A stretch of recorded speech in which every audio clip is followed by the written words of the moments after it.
All right. It is time to wrap up UFC 262. It just went down in Houston, Texas, Toyota Center, sold out crowd. What a night. What a finish. What a main event. And yes, I'm flying solo once again. My friends came back for the last card. They are nowhere to be found. So it's just me and you at around 2 a.m. Eastern time. But you might be watching this Sunday morning. Who knows when you're watching this? Right now, it's around 2 a.m. Eastern time as I wrap up and put UFC 262 to bed before I go to bed. All right, what happened in the main event? Well, Charles Oliveira is the brand new UFC undisputed lightweight champion. He defeats Michael Chandler in the second round via TKO to win that belt. And what a story this is. Oh my gosh, I've been covering this sport for quite some time. I'm getting a little old, and this is up there with one of the most beautiful stories that I've ever had the chance to witness unfold. This is a guy who debuted in the UFC August of 2010. As I've said time and again this past week, he debuted on a network that is no longer in existence. Versus, it's now NBCSN, and that's soon going to go bye-bye in the not too distant future. And so this is a guy who debuted over 3,400 days ago, had his ups and downs, started his UFC career a pedestrian 10-8 with one no contest, missed weight 4 times in the span of 5 years. I mean, this guy we all knew was a great fighter. We all knew he had skills. But, to be honest, it kind of seemed like he was destined to be a mid-tier lightweight or featherweight. He wasn't even sure which division. He'd fight at lightweight. He'd say he'd want to go back down to featherweight. He'd fight at featherweight. He'd go back up to lightweight. And, earlier today, I had an opportunity to talk to Paul Felder on the pre-fight show on ESPN Radio. And I said to Paul Felder, who, oh, by the way, is the last man to defeat Charles Oliveira. He beat Charles Oliveira in December of 2017 in Detroit via TKO. And I said to him, if I would have told you that night that this guy would have put it all together, he'd go on this amazing winning streak, he'd get all these finishes, and then he eventually would become the UFC lightweight champion, would you believe me? And he said, no, absolutely not. And guess what? I wouldn't believe you. You wouldn't believe you. No one believed that the story would turn out this way. But what happened was he lost that fight to Paul Felder, and some way, somehow, he put it all together. 9 straight wins, including tonight. He now holds the record for most finishes in UFC history. He already had the record for most submissions in UFC history. And this fight with Michael Chandler was really like the perfect representation of his UFC career. Started off, a little bit rocky, kind of feeling things out, gets rocked. Chandler hits hard, doing his thing. Then it's going really well on the ground. It looked like for a second he might get Chandler in the rear naked choke. He's doing his thing on the ground. The transitions were beautiful, just a frenetic pace to start this fight. And then things go horribly wrong. And it looked like he was actually seconds away from getting finished. I mean, there are some referees out there that, who are a little quick on the trigger, who might have actually stopped the fight. Credit to referee Dan Merglada. He did not stop the fight towards the end of the first round, but there were some big shots being landed by Michael Chandler, and it looked like 1 or 2 more on the ground over there. This fight ends first round TKO. Michael Chandler is the new UFC lightweight champion, just the third man, by the way, to hold a Bellator and UFC championship in his career. The other two, the third fighter, I should say, the other two, Eddie Alvarez and Chris Cyborg, but it wasn't meant to be.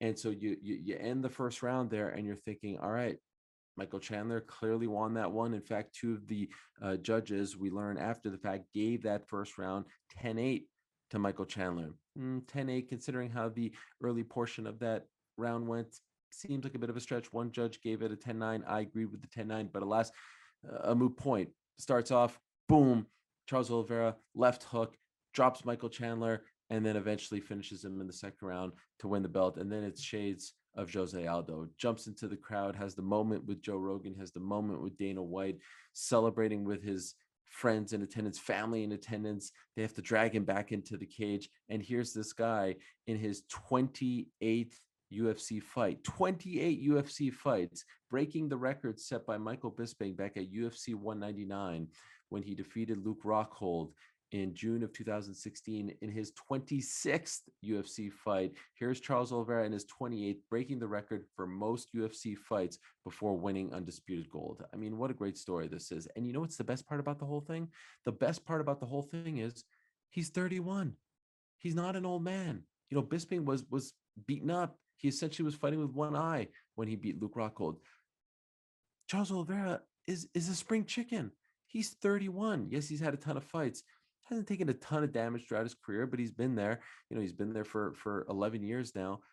Just 31. You get the feeling that this guy is going to remain a tough out, that he's going to remain in the title picture for a very long time. It's not like he's getting that, like a Glover Teixeira is 40 plus years old. The Jan Blachowicz is close to 40. This guy's 31 years old. So it's just a beautiful story.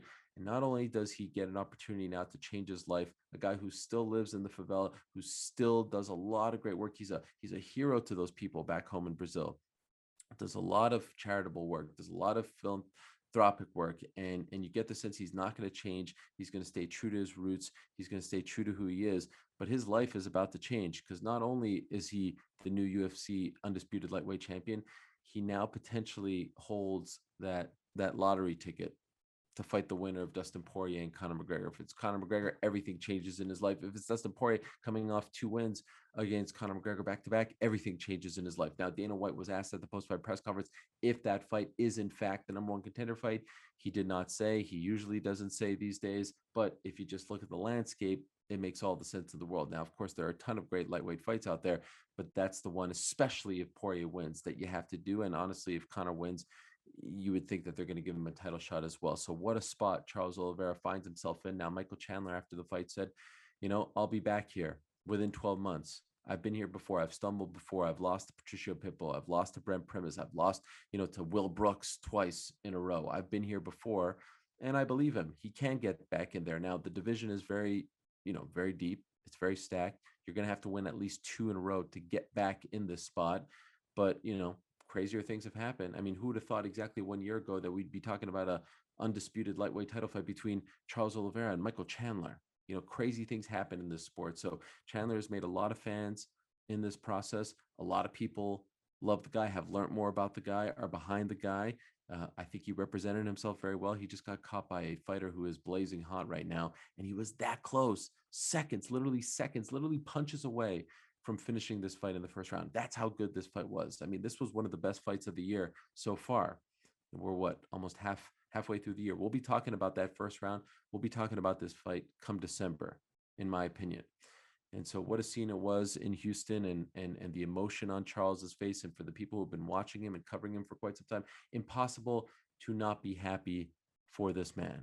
A young man, 31 years old, to do that on this stage, to finally get that gold after everything he's been through, after all the mishaps, just a beautiful moment. So we'll see what happens from this point forward. We'll see where he goes from here. But right now, Charles Oliveira, here are your flowers. Do your thing, my man. Enjoy the moment. Celebrate.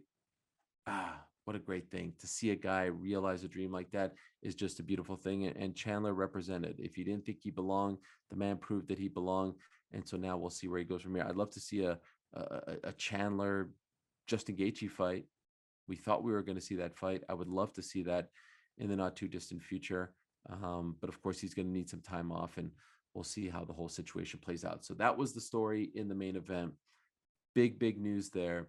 And then we get to the co-main event, and it's Tony Ferguson versus Beneil Dariush. And this fight was never in doubt. I scored it 30-27 for Beneil Dariush.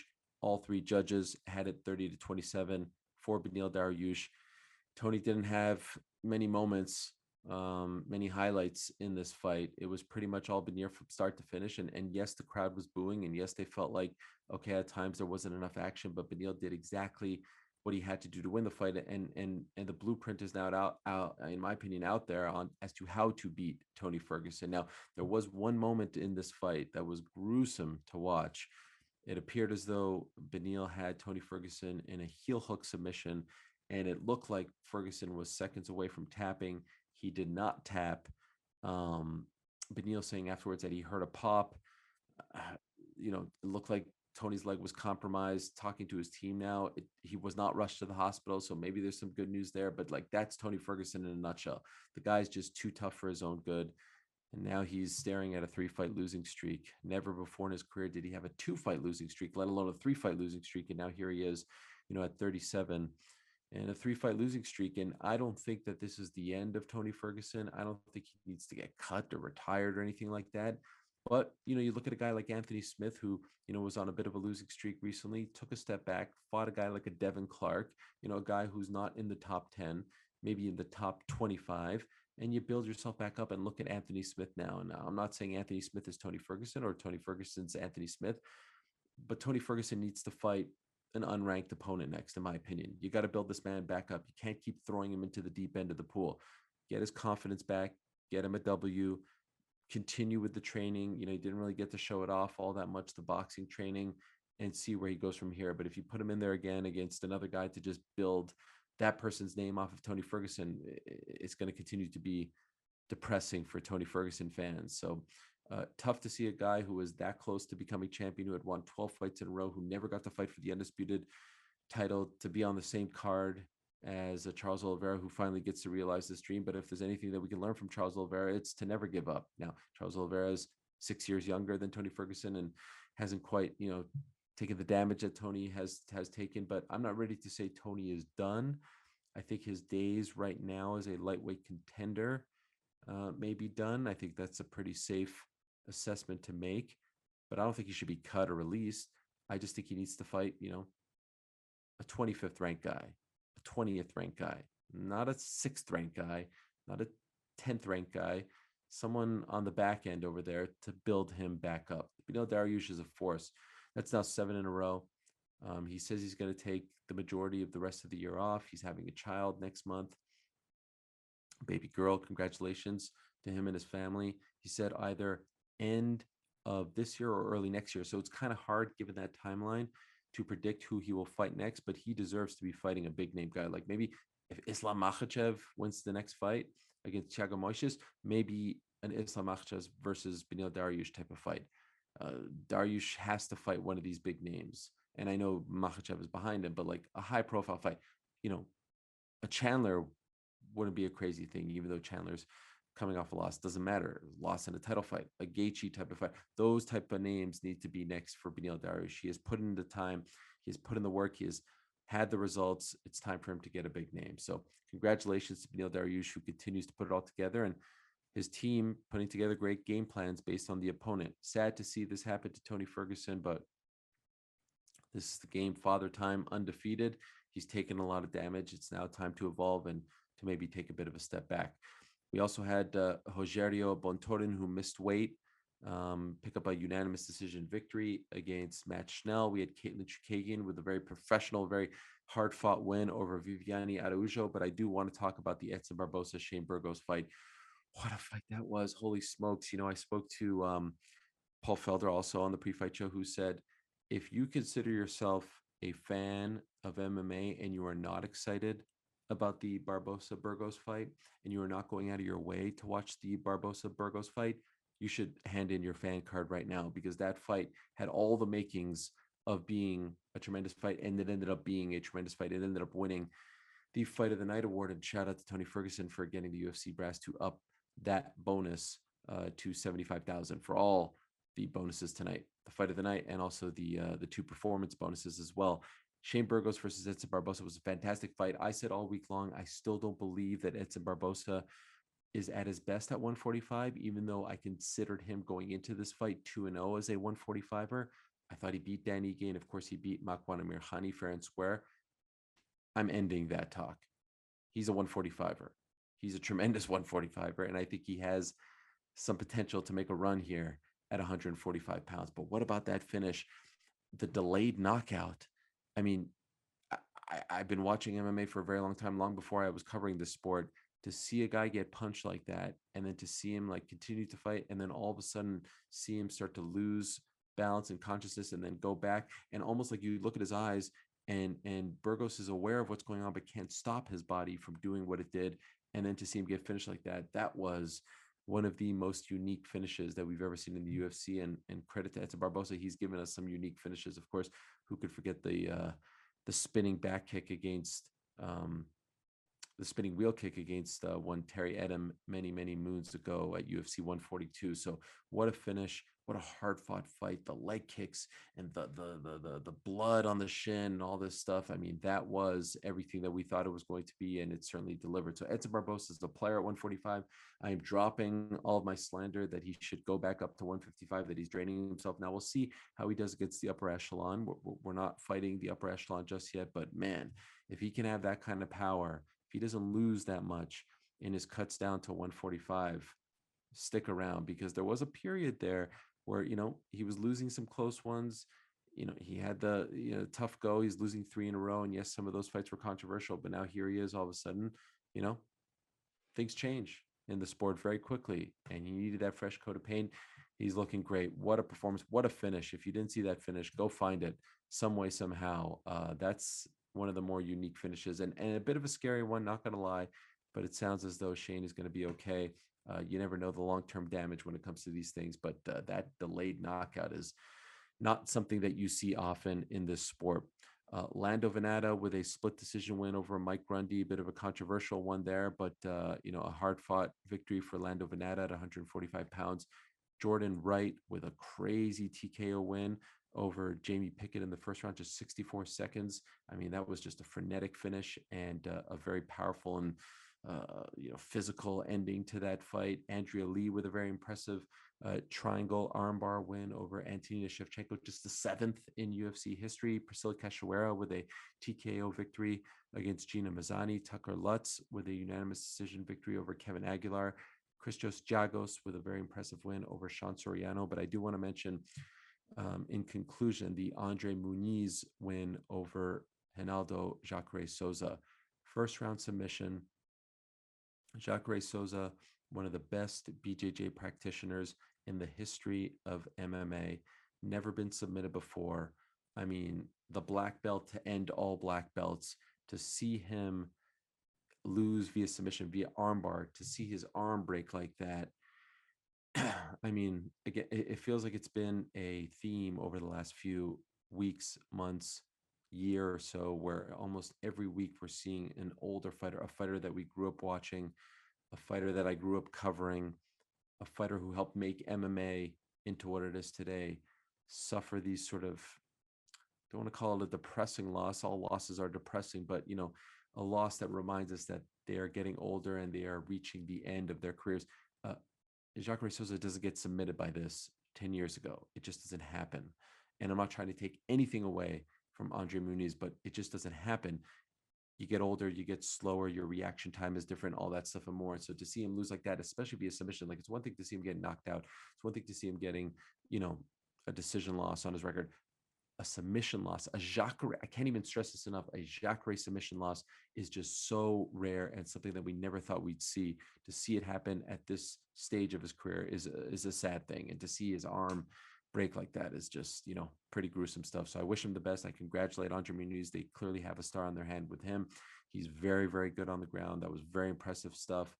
But just another week, another reminder that the stars of yesteryear, none of them are invincible, and all great careers come to an end in this sport. All right, UFC 262 in the books. Again, congratulations to Charles Oliveira, the new UFC undisputed lightweight champion. If you are a fan of this sport, even if you are a fan of Michael Chandler, how could you not be happy for what Charles Oliveira has done? Proving to all of us, never give up, keep fighting. Even if there's downs, there will be some highs around the corner. This man is the deserving champion. Yes, it's weird that Khabib is no longer the champ. And yes, we would love to see that fight against Khabib. I'm not going to harp on that right now. But right now, this man feels like the undisputed king, and it feels like there is a new era upon us. We'll see what's next for him. We'll see what's next for Michael Chandler, for everyone involved. What's next for me is the bed. I'm out of time. Thank you for watching. Appreciate you guys checking out our coverage of UFC 262 all week long. Back on Monday for DC and Helwani. Appreciate your love. Appreciate your support. Have a good night. I'll see you on Monday. Thanks for watching ESPN on YouTube. For live streaming, sports, and premium content, subscribe to ESPN+.